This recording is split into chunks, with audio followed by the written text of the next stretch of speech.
आज हम डिस्कस करेंगे कि सी प्रोग्रामिंग मान लिया किसने बनाई थी या किस लिए इसका कंपाइलर किसने बनाया, इससे जितनी भी इंफॉर्मेशन रिलेटेड है। तो सी ओरिजिनली किसने के लिए बनाई गई थी? यूनिक्स ऑपरेटिंग सिस्टम पे बनाई गई थी, यूनिक्स ऑपरेटिंग सिस्टम। और ये एक कंप्यूटर था डैक PDP-11, किसके द्वारा बनाई गई थी? डेनिस रिची के द्वारा। इसका जो इन्वेंटर है आपसे पूछा जा सकता है प्रैक्टिकल टाइम में भी, या कोई भी पूछ सकता है कि कौन है जिसने सी बनाई थी। तो डेनिस रिची ने बनाई थी, ठीक है। ऑपरेटिंग सिस्टम कौन सा था? यूनिक्स उस टाइम पे। और इसका जो कंपाइलर भी जो बना हुआ है ना, जो टर्बो सी या कोई भी कंपाइलर है, वो भी कंपाइलर भी सी में ही बना हुआ है। खास बात ये है, specially the all Unix program, जो यूनिक्स प्रोग्राम की एप्लीकेशन जितनी भी होती है वो सब बनाई जा सकती है किस पे? सी में। सब कुछ सी में लिखा हुआ है। यूनिक्स ऑपरेटिंग सिस्टम जो है ना, वो भी सी के अंदर लिखा हुआ है।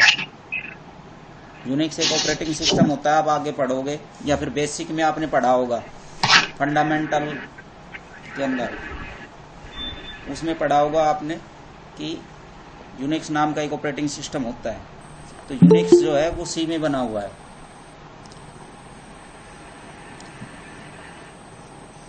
दूसरा प्रोडक्शन कंपाइलर है जो दूसरी मशीन्स पे चलता है, जो कि IBM सिस्टम 370 है या हनीवेल 6000 है या फिर इंटरडाटा 8x32 है, ये सब भी। तो C is not tied to any particular hardware, बहुत सारे चीज़ों पे चलता है ये। तो सी प्रोग्रामिंग का आज भी यूज़ हो रहा है और पहले भी था। यूनिक्स एक ऑपरेटिंग बहुत पॉपुलर ऑपरेटिंग सिस्टम होता था पहले, और इसका यूज़ अभी भी होता है। लेकिन हम जैसे विंडो यूज़ करते हैं, आम यूज़र विंडो चलाने लग गए हैं, लेकिन यूनिक्स अब भी बहुत सारे लोग यूज़ कर रहे हैं, जो कि स्पेशलाइज लोग ही यूज़ करते हैं, ठीक है ना। तो सी की खासियत क्या है? सी की खासियत यह है, easy to write program that will run without change on machine that support C. C को सपोर्ट करने वाली किसी भी मशीन पे आप चला सकते हो। Machine means computer. जहाँ पे वर्ड यूज होता है मशीन, ध्यान रखना, मशीन से मतलब है उसका कंप्यूटर ही। अब ये मशीन क्यों कहते हैं, उसका बेसिक कारण मैं आपको बता देता हूँ कि कंप्यूटर जो हम कहते हैं वो कंप्यूटर एक पर्टिकुलर नेम है। लैपटॉप है वो भी एक तरह से है तो कंप्यूटर ही। डेस्कटॉप है वो भी कंप्यूटर है।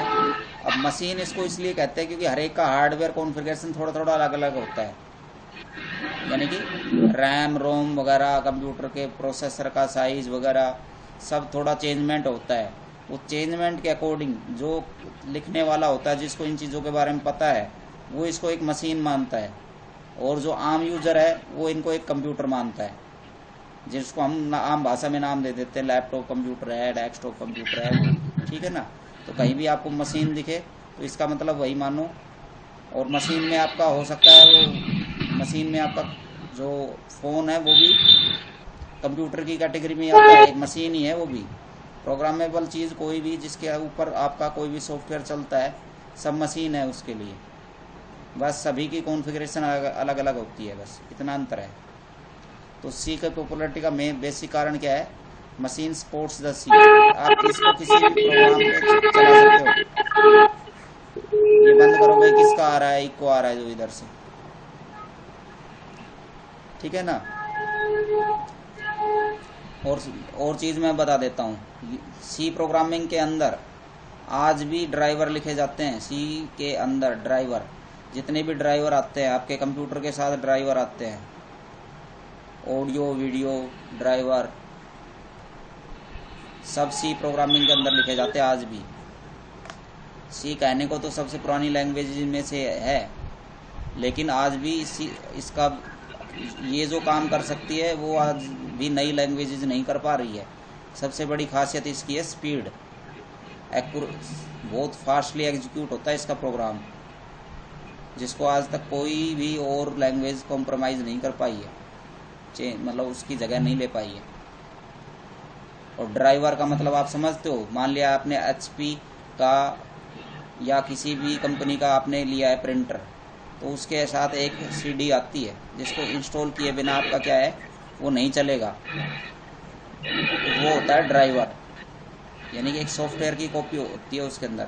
वो सॉफ्टवेयर इंस्टॉल करते हो तब आपका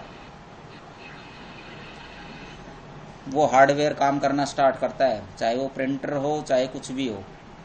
चाहे आप अपना फ़ोन मानो, आप फ़ोन आपको पता है कि हार्डवेयर है, अगर उसके अंदर सॉफ्टवेयर नहीं है। सॉफ्टवेयर कौन सा? ऑपरेटिंग सिस्टम, जो कि एंड्रॉयड है। ये मैंने बताया भी था शायद आपको, मैं हमेशा बताता हूँ।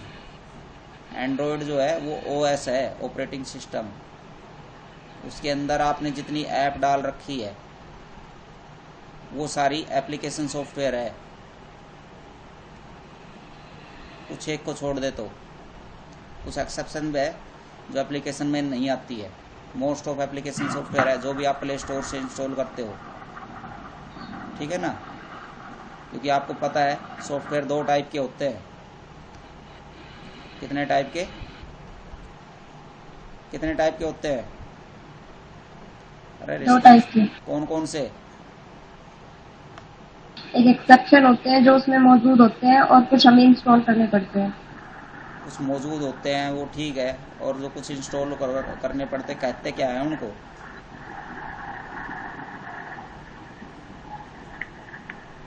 एप्लीकेशन और सिस्टम सॉफ्टवेयर। हाँ, वेरी गुड। एक होता है एप्लीकेशन सॉफ्टवेयर, दूसरे होते हैं सिस्टम सॉफ्टवेयर।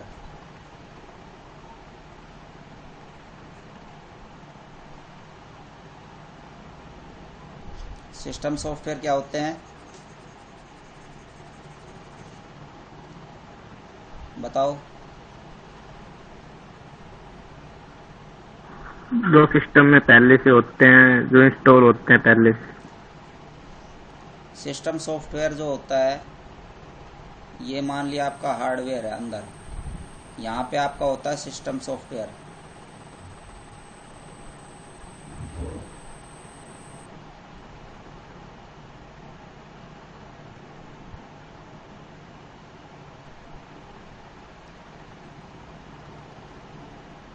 सिस्टम सॉफ्टवेयर, और यहाँ पे होता है आपका बार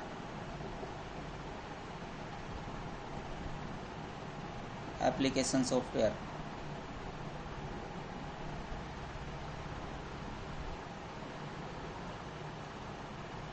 और इसके जो बार है यहाँ पे होता है यूजर। इस लेयर के अंदर एग्जिस्ट करता है यूजर। मीन्स जो आपका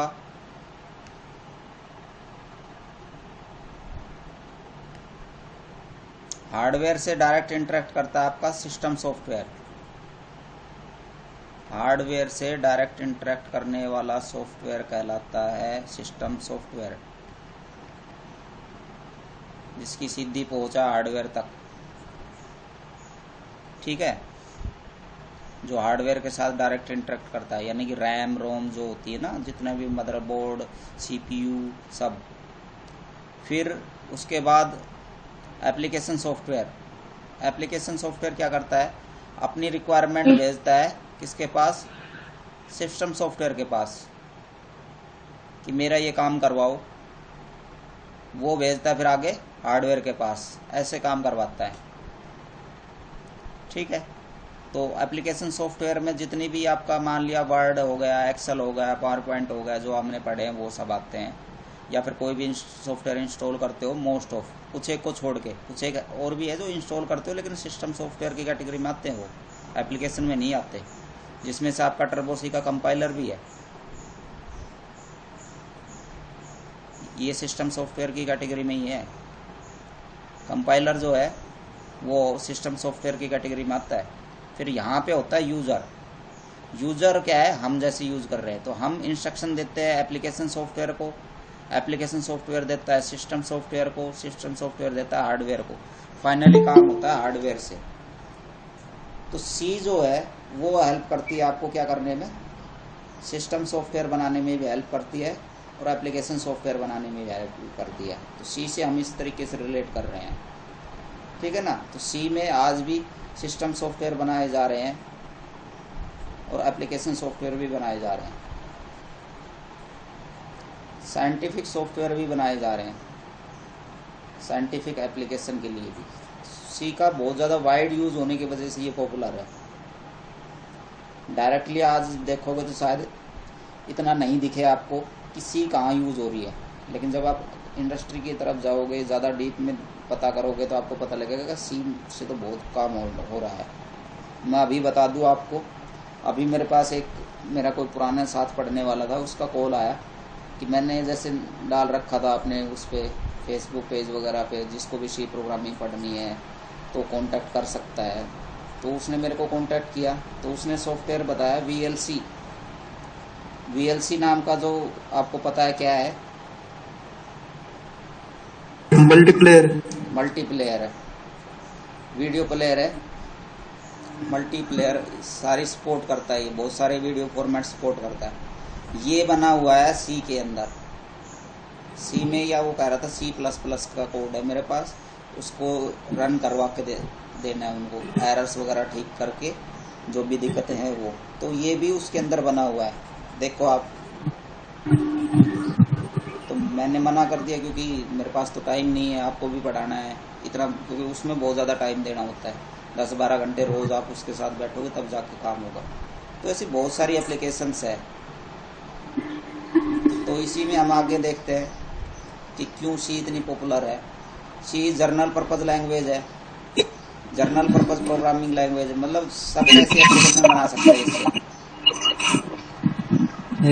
economy of the expression, economic से रिलेटेड भी है, कोई भी हो, modern flow control, modern programming हो गई उससे रिलेटेड है, या डाटा स्ट्रक्चर से रिलेटेड है।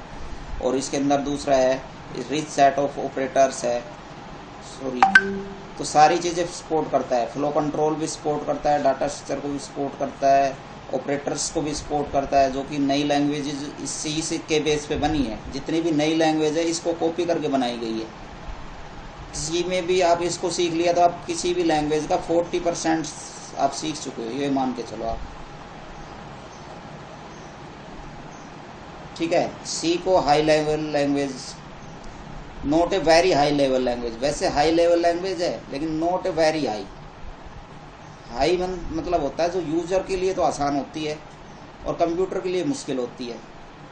तो हमारे लिए आसान है, इसमें सारे वर्ड जो है आप देख रहे हो यूज किए हमने, प्रोग्राम, इंटीजर, ये सब क्या है, इंग्लिश लैंग्वेज से जुड़े हुए वर्ड यूज होते हैं, जो कि हमारे लिए आसान है याद करना, लेकिन कंप्यूटर के लिए मुश्किल है थोड़ा।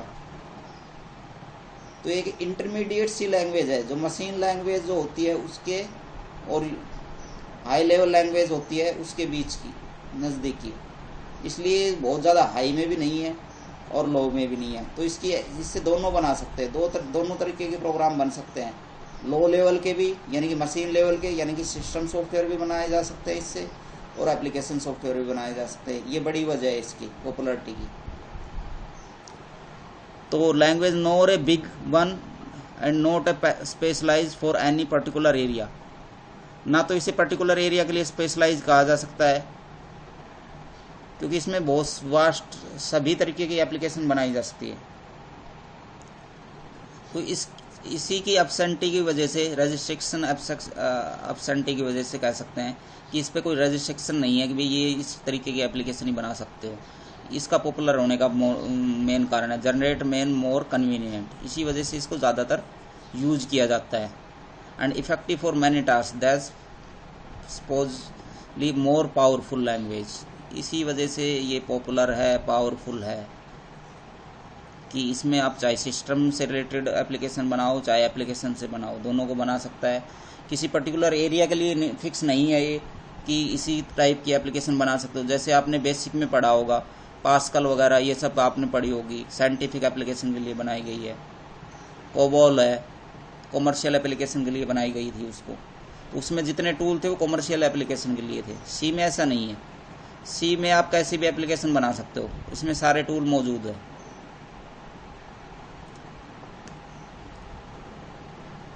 ठीक है,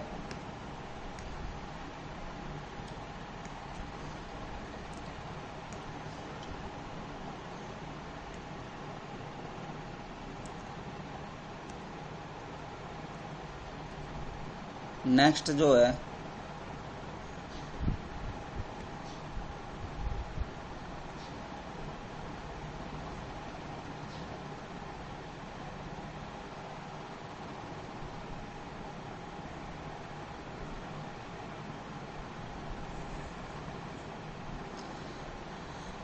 जैसे हमने लास्ट में प्रोग्राम किया भी है, सी इंक्लूड stdio वगैरह, तो इसमें जो है stdio क्या है आपको पता है, printf क्या है, इसमें \n क्या है। \n जो यूज़ करते हैं नई लाइन के लिए यूज़ करते हैं, ठीक है ना। स्कैप सीक्वेंस करैक्टर कहलाते हैं ये, स्कैप सीक्वेंस लाइक \n। \t होता है टैब स्पेस के लिए, अगर टी लगा दोगे तो टैब स्पेस हो जाएगा। \b होता है बैक स्पेस के लिए। मान लिया आप प्रिंट यहाँ कर रहे हो, अगर आपने \b यूज़ कर दिया तो वो यहाँ आगे प्रिंट होना चाहिए सिस्टम वाइज तो, लेकिन यहाँ की बजाय वो यहाँ प्रिंट करवाएगा, यानी कि प्रीवियस जो प्रिंट हुआ है उसके ऊपर करवा देगा। और ये दूसरी है डबल कोट के लिए, स्लैश करके ऐसे कर दोगे डबल कोट प्रिंट होगा। ऐसे कोट करना है तो आपको डबल कोट लगाना होगा, ऐसे एक प्रिंट होगा तब। ठीक है, तो ये स्कैप सीक्वेंस होती है ये सब। ठीक है, आज के लिए इतना ही बहुत है। थोड़ा थोड़ा पढ़ते हैं अभी, थोड़ा मुझे लगा थोड़ा ज़्यादा तेज़ी से चले गए हम स्टार्ट में, तभी सबको सिर्फ के ऊपर से जाने लगा। हाँ, ओके सर। और जो मान लिया जिनकी फर्स्ट टाइम क्लास पहले नहीं हुई है, तो मैंने ये बताया था कि प्रोग्राम जो आप सेव करते हो, फर्स्ट टाइम प्रोग्राम बनाते हो, उसको क्या कहते हैं हम, सोर्स प्रोग्राम।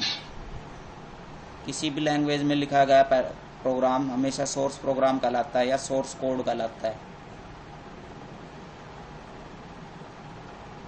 ये कंप्यूटर की लैंग्वेज है, सोर्स प्रोग्राम कहेंगे या सोर्स कोड कहेंगे। इसको करते हो आप कंपाइल।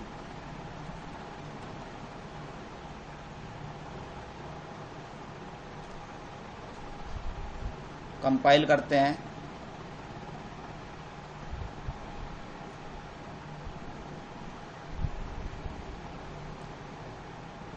कंपाइल। ठीक है, कंपाइल किससे करते हैं, कंप्यूटर पे कर रहे हो तो Alt+F9 बताया था मैंने, सॉरी उससे पहले आपको करना पड़ेगा इसको सेव। बेसिक प्रोग्राम मैंने वैसे तो सबको बता दिया है, लेकिन फिर भी जिनको क्लासेस बिल्कुल स्टार्ट वाली मिस हो गई है, मैंने कहा था कि जो भी प्रोग्राम लिखेंगे वो सोर्स कोड कहलाएगा। उसको सर मेरे में Alt+F9 काम नहीं। किसमें, कंप्यूटर में? हाँ, तो उसको देखो, या तो उसमें दिक्कत होगी कुछ। नहीं सर वैसे करता है F9 तो। देखो, इसको करोगे सेव। सेव करने का तरीका है, शॉर्टकट है F2, या फाइल में जाके कर सकते हो सेव। फिर आपने सेव कर लिया है प्रोग्राम, इसको करना है कंपाइल।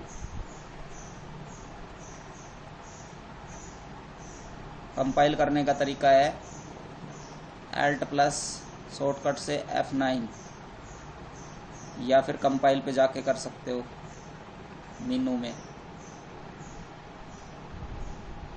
जब आप कंपाइल कर देते हो तब आपका प्रोग्राम बन जाता है क्या, एक फाइल बन जाती है। जैसे आपने सेव किया फाइल को, मान लिया फर्स्ट नेम से सेव किया, first.c, उसको एक्सटेंशन देना है .c, ये याद रखना, मोस्ट इम्पोर्टेंट, ये सबसे इम्पोर्टेंट चीज़ है। .c से सेव करोगे, यानी कि एक्सटेंशन होगा फाइल का .c। बिना .c का प्रोग्राम कर रहे हो तो हमेशा .c एक्सटेंशन लगाना ज़रूरी है। अब आपने नाम रख दिया प्रोग्राम का फर्स्ट, लेकिन एक्सटेंशन लगाया है .c। जब आप कंपाइल कर देंगे यहाँ पे Alt+F9 से या कैसे भी, तो एक और फाइल बनेगी। जैसे फर्स्ट नाम रखा आपने फर्स्ट डॉट ओबीजे, ओबीजे बनती है ऑब्जेक्ट फाइल। ये फाइल ऐसी होती है जो आपको खोल के देखोगे समझ में नहीं आएगी, कंप्यूटर के अंदर बनती है। दिखा दूंगा मैं, अभी देखना है तो मैं दिखा सकता हूँ लाइव में, आपके पास कंप्यूटर पे नहीं ही दिखा सकते हैं। इसको फिर आप करते हो रन, रन कंट्रोल F9, तो आपके पास बनती है एक file exe file first dot exe, ठीक है। और ये exe फाइल जो बनती है ये एप्लीकेशन फाइल बनती है, एग्जीक्यूटेबल फाइल भी बोल देते हैं।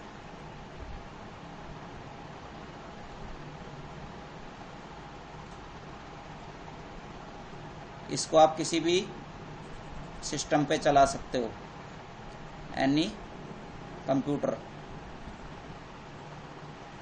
ठीक है। इसको किसी पे भी चला सकते हो आप। ये समझ में आया? अरे बताओ यस सर। किस किस को समझ में आ रहा है कि नहीं आ रहा है, मेरे को कुछ पता नहीं लग रहा। आ गया सर। आ रहा है तो देखो यस मैं सर। Yes sir. अभी स्क्रीन शेयर करूंगा मैं, और यही चीजें मैं आपको दिखाने वाला हूँ।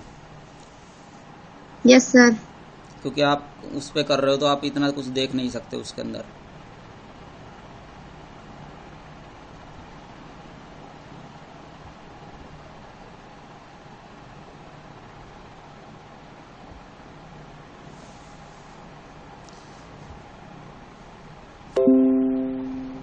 दिख रही है स्क्रीन?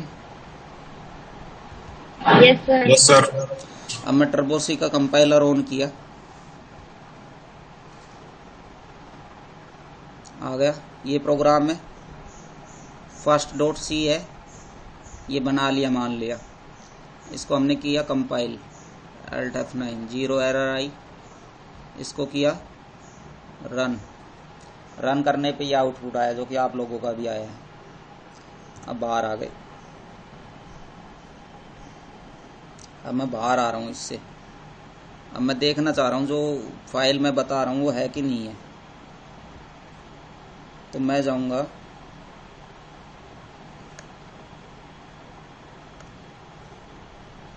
पीसी के अंदर,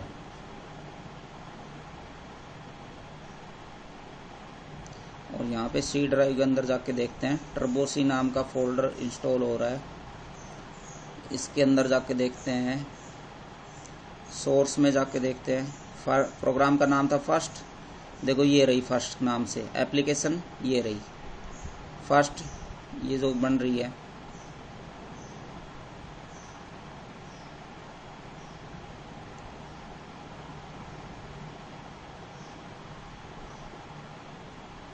अच्छा ये तो ओपन नहीं होगी।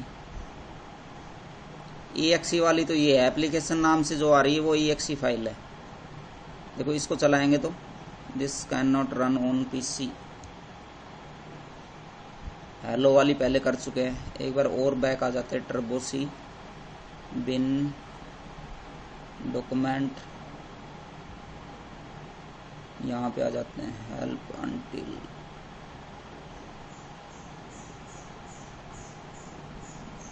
प्रोजेक्ट।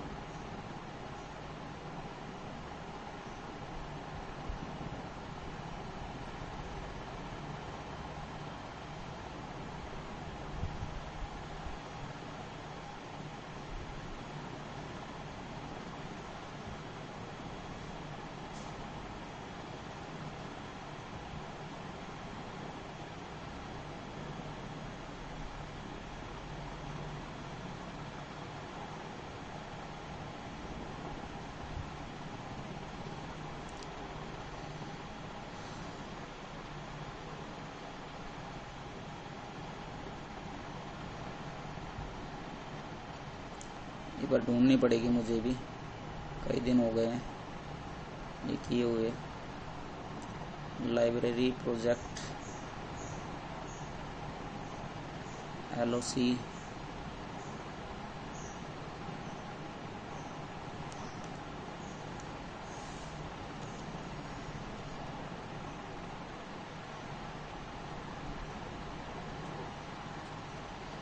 ये ऑब्जेक्ट नाम से तो OBJ फाइल मैं बता रहा हूँ, ये वाली फाइल है, ये यहीं कर दी इसने सेव।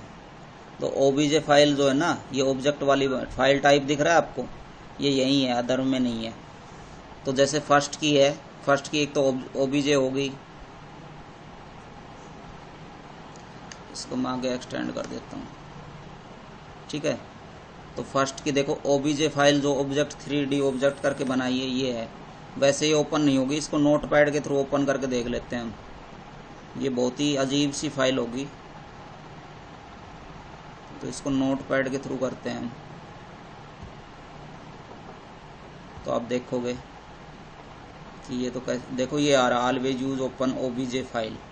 तो ये OBJ फाइल है, दिख रहा है ना स्क्रीन पे, दिख रहा है कि नहीं दिख रहा? ये फाइल है OBJ फाइल। Yes sir. देखो ये अजीब सी फाइल है, देखो आपका प्रोग्राम भी है इसके अंदर, जो लिखा था आपने इसके अंदर जो लिखा था वो भी मिलेगा। LOC ये यहाँ लिखा हुआ है, यहाँ पे दिख रहा है %D %FB है, लेकिन इसके साथ साथ इसमें बहुत सारे अजीब से करैक्टर है। तो ये क्या है, ये एक इंटरमीडिएट फाइल बनती है, कंपाइल टाइम के बाद बनती है ये,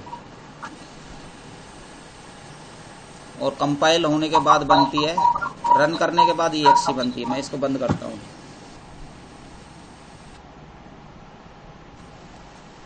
एप्लीकेशन वाली ये वाली फाइल बनती है EXE।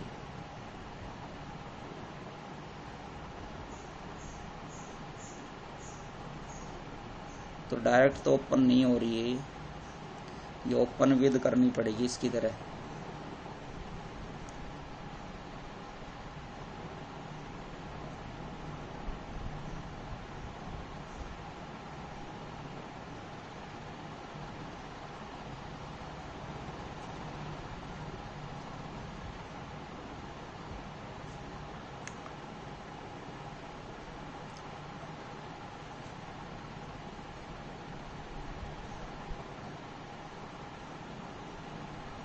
इसकी प्रॉपर्टीज देख लेते हैं। देखो ये रही, प्रॉपर्टीज से पता लग जाएगा। देखो ये आ रही .exe फाइल है, एप्लीकेशन है, डिस्क्रिप्शन है फर्स्ट, और ये .exe टाइप फाइल है, यहाँ से पता लग रहा है आप। सोर्स फाइल है, और इसका देखना है तो इसकी भी प्रॉपर्टीज में जाके चेक भी कर सकते हो।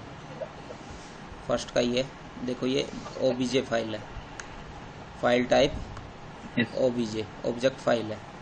ये 3D वगैरह इसलिए दिखा रहा है क्योंकि मैं विंडो 10 में चला रहा हूँ। XP वगैरह हम दिखाओगे तो 3D वगैरह कुछ एक्स्ट्रा नहीं दिखाएगा, ठीक है ना। तो 2 फाइल बनती है। और जो आपका जो वो होता है, जो प्रोग्राम ही बनाते हो, वो आपका मिलेगा एज इट इज मिल जाएगा। बिन के अंदर सेव करते हैं ना हम, बिन के अंदर आपके सेव होता है जो फर्स्ट टाइम आप सेव करते हो, first.c। ये रहा, देखो ये यूं का यूं दिख जाएगा आपको, जैसा बनाया था। देखो दिख गया, जैसा वहां पे बनाया था। अब देखो ये वो का वो प्रोग्राम है, जैसा लिखा था आपने, .c से सेव किया है इसको, ठीक है। तो ये कौन सी लाइब्रेरी में जा रहा है? बिन के अंदर सेव करते हैं हम, तो बिन लाइब्रेरी के अंदर सेव करते हैं। मैं कहता हूँ ना बिन तक डिलीट कर दो, तो वो बिन वाला फोल्डर है उसके अंदर जाती है फाइल। और उसके बाद जो दो फाइल बनती है वो जा रही है आपकी यहाँ पे सोर्स में, सोर्स फाइल, सोर्स कोड। जब मैं कह रहा हूँ सोर्स कोड लाइब्रेरी फाइल जो होती है वो इसके अंदर है। देखो graphic.h, math.h आपको दिख रहा है, ये लाइब्रेरी फाइल है जो हम इंक्लूड करते हैं। एक जो फाइल हम बार बार इंक्लूड करते हैं वो भी मिलेगी, एक बार देख लेते हैं नीचे। एस इंक्लूड stdio, इसमें नहीं है, इंक्लूड वाले में मिलेगी। देखो इंक्लूड वाला फोल्डर जो है इसके अंदर कौन सी देखनी है आपको, ये रही ग्राफिक डॉट एच, ये रही आपकी आयोस्ट्रीम डॉट एच, दिख रही है आपको ये? Yes sir. Yes sir. इसको ओपन करके देख सकते हो चाहो तो, एडिट करके मैं ओपन करके दिखाता हूँ। इसके अंदर वो सारा कोड लिखा हुआ है जो आपका स्कैनफ, प्रिंटफ, सॉरी आयोस्ट्रीम है तो सी आउट वगैरह को चलाने के लिए चाहिए। ये देखो सारा कोड है इसके अंदर।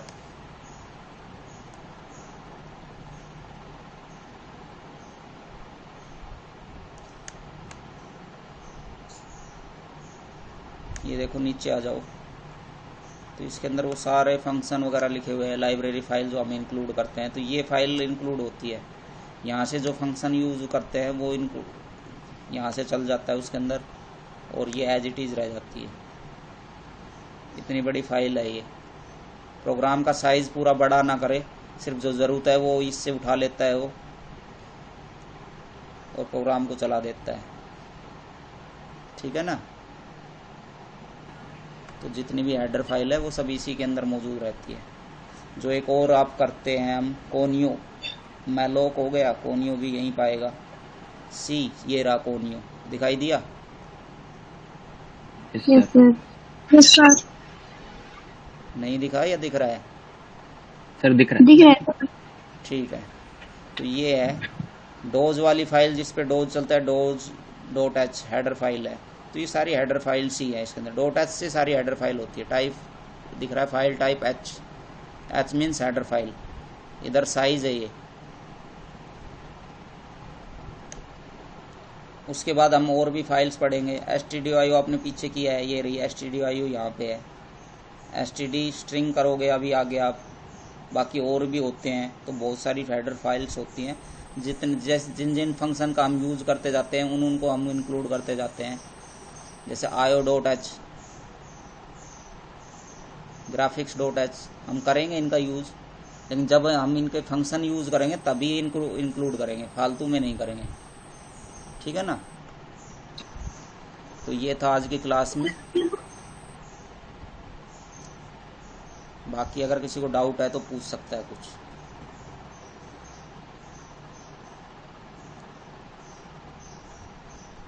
नहीं है?